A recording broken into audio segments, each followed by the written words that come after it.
का जो प्रोसीजर है सीखने का, उसमें क्या करते हैं, जो कस्पल इंटरलिंक एंड सबसेट थ्योरी इसका नाम इसलिए रखा गया क्योंकि ये एक साइन के ऊपर ना 3 स्टार होते हैं, फिक्स होते हैं, उसी साइन में रहेंगे चाहे वो साइन किसी भी हाउस में चला जाए।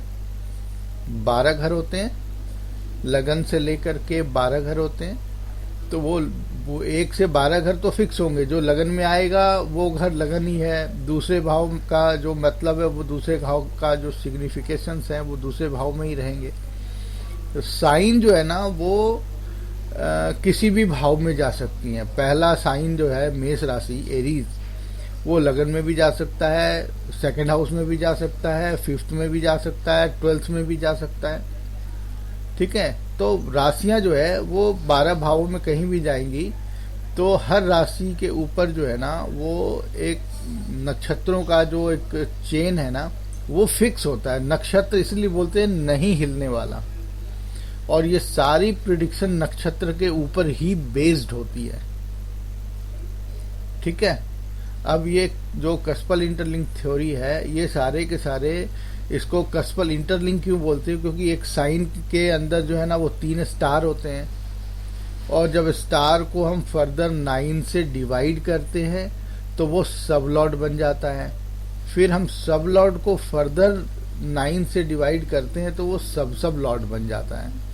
तो राशि, स्टार, फिर सब लॉर्ड, फिर सब लॉर्ड, ये जो चेन बनी ना इसी को कस्पल इंटरलिंक बोलते हैं। आया समझ में? अच्छा, अब इसके साथ मैं एक दूसरा लेता हूं। अभी ये स्क्रीन शेयर में ये दिखाई दे रहा है, स्क्रीन में आया जो, इसमें क्या क्या दिखाई दे रहा है?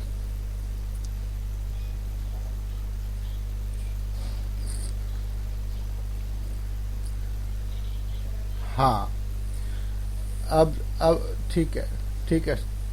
हाँ, मैं इसलिए पूछ रहा हूँ क्योंकि कई बार स्क्रीन पे नहीं आता है वो, है ना।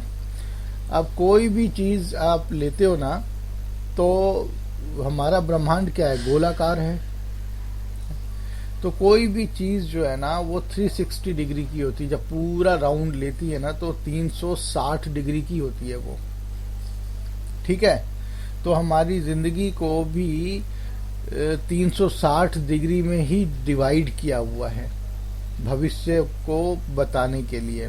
इसीलिए हमने 12 घर बनाए हैं, और हर घर के अंदर 30 डिग्री जो है ना उसका हवाला दिया हुआ है। जैसे ये लगन है, ये भी 30 डिग्री का हो गया, है ना। दूसरा घर वो भी 30 डिग्री का हो गया। तो ऐसे करके 12 करेंगे तो 12 तिहाई 36, यानी कि 360 डिग्री जो है इसको 12 से डिवाइड करने पे हर घर के अंदर जो है ना वो 30 डिग्री का एक भाग आता है, जिसको हम भाव बोलते हैं, है ना। अब देखो यहाँ पे एक प्लेनेट या एक घर, हाउस वो किसी न किसी साइन में जरूर आएगा। अब ये पहला घर है तो यहाँ पे तो कोई ना कोई साइन आएगा ही आएगा, है ना।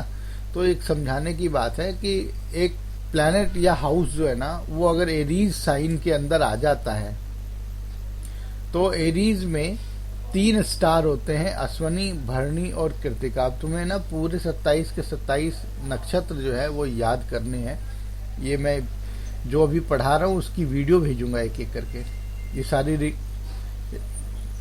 ये सारी रिकॉर्डिंग है, आपको मिलेगी। तो एरीज साइन के अंदर अगर अश्वनी नक्षत्र है ना, तो अश्वनी नक्षत्र को 9 से डिवाइड किया मैंने, 1 2 3 4 5 6 7 8 9। तो पहला जो सब लॉर्ड होगा ना, अश्वनी का मालिक होता है केतु, तो उसका पहला सब लॉर्ड जो होगा ना वो केतु ही बनेगा। फिर विषुवंतरी दशा का क्रम है, केतु के बाद वीनस की बारी आती है, तो उसका अगला सब लॉर्ड वीनस है। फिर सूर्य की दशा आती है, फिर चंद्रमा, मंगल, राहु, गुरु, शनि, बुध, फिर केतु हो जाता है। अगर यहाँ पे ये जो है ना इसको हम सब लॉर्ड बोलेंगे, है ना, इसको जो है वो हम बोलेंगे सब लॉर्ड, SL। तो ये जो SL है, इसको फर्दर जब हम डिवाइड करते हैं 9 से, तो सब लॉट बन जाता है। ये जो बनेगा ना, ये सब लॉट बनेगा, इसको बोलते हैं SSL। लाइट ही चली गई।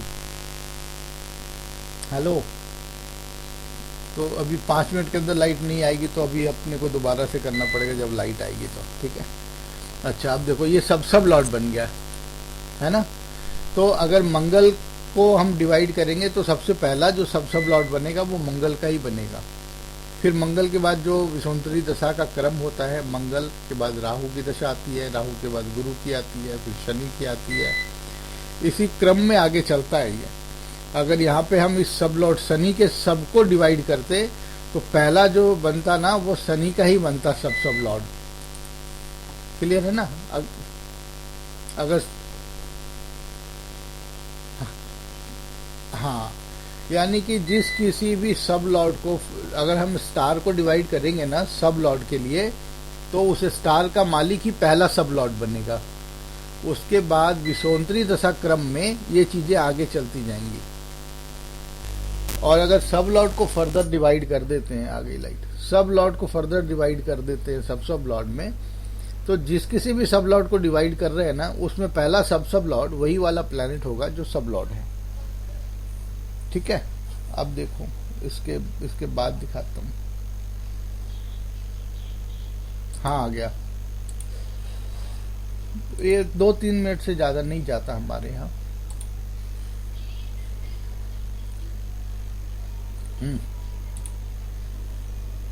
हाँ, तो ये नहीं, हम लोगों के यहाँ थोड़ा कम ही जाता है। अब देखो एक स्क्रीन खोला मैंने, वो तुम्हें दिखाई दे रहा है, व्हाट इज कश्पल इंटरलिंक एंड सब थ्योरी। अब ये देखो, जब आप डेट ऑफ बर्थ, टाइम और प्लेस ऑफ बर्थ डालते हो तो कोई ना कोई हाउस के अंदर कोई ना कोई साइन जरूर आता है, राशि आती है, या प्लैनेट जो होता है जब आप डेट ऑफ बर्थ डालते हो तो वो किसी न किसी साइन में जरूर बैठा होता है। अब हर साइन के अंदर जो है ना, वो एक कोई ना कोई स्टार जरूर होता है ना। अब उस स्टार को जब डिवाइड करते हैं, है ना, तो इसमें क्या लिखा हुआ, planet and house must be an sign and there are 3 stars in zodiac sign. यानी कि हर साइन के अंदर 3 जो है वो नक्षत्र होते ही होते हैं। ईच नक्षत्र duration is 13 degree and 20 minute, है ना।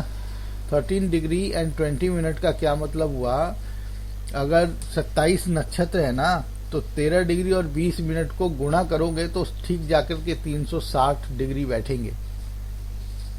क्योंकि पूरे साइन में मेष राशि से लेकर के मीन राशि तक जो है वो 27 नक्षत्र डिवाइड किए हुए हैं। तो एक नक्षत्र का ड्यूरेशन कितना होता है, 13 डिग्री और 20 मिनट, है ना।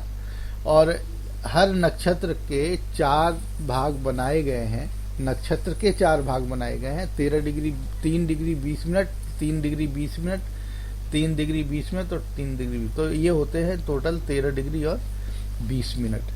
तो every star are divided into unequal 9 parts. Unequal क्यों बोला गया पता है, क्योंकि सूर्य की दशा तो 6 वर्ष की होती है, चंद्रमा की 10 वर्ष की होती है, मंगल की 7 वर्ष की महादशा होती है, राहु की 18 साल की दशा होती है, शनि की 19 साल की होती है, बुध की 17 साल की होती है, केतु की 7 साल की होती है। तो जो ड्यूरेशन टोटल बनाए गए ना, विषुवंतरी का मतलब होता है 120 साल, है ना।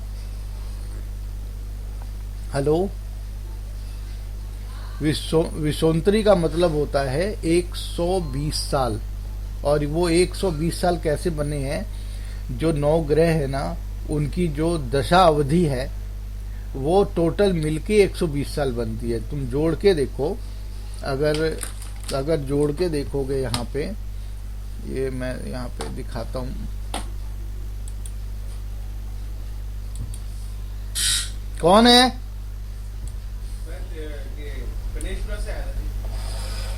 गणेशपुरा से। 1 मिनट होल्ड कीजिए रीटा, 1 मिनट होल्ड करना है। हेलो,